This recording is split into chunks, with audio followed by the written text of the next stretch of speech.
الزمالك يوقع عقد ريال مدريد في منتصف فبراير، يعني اقترب نادي الزمالك من ابرام الاتفاق النهائي مع مسؤولي نادي ريال مدريد الاسباني لخوض مباراة ودية في احدى شهري مايو او يونيو، حيث علمنا ان مسؤولي دار المعارف، ونحن على اتصال مباشر معهم بصفة مستمرة، والاستاذ اسماعيل منتصر رئيس مجلس ادارة دار المعارف استاذنا الكبير، انه قد يتوصل إلى اتفاق رسمي قريبا جدا، وسنوافيكم بالتفاصيل، والأقرب أنه سيتم الإعلان عن ذلك يعني في منتصف شهر فبراير القادم.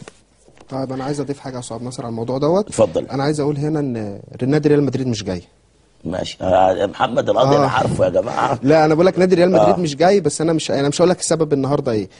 غير ال 2 مليون يورو؟ لا مش فلوس. سبب الأهلي في الموضوع؟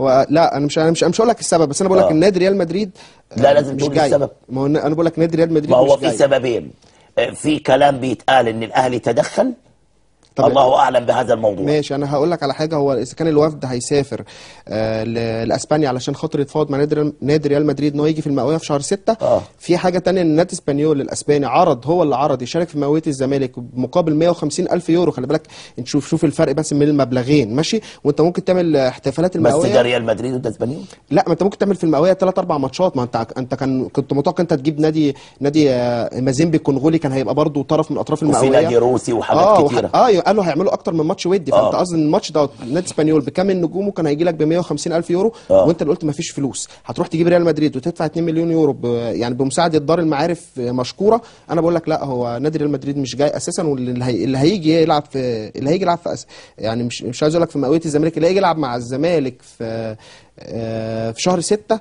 نادي عربي. على مسؤوليتك وهسجل الكلام ده. بس نرجع في شهر 6 تاني بالفيديو. الزمالك يكرم زويل ومجدي يعقوب في احتفالات المئوية. قررت لجنة المئوية برئاسة شيرين فوزي تكريم العالم المصري أحمد زويل والمشهور بانتمائه للزمالك، وأيضا الجراح العالمي مجدي يعقوب، خلال حفل تكريم الرموز في إطار احتفالات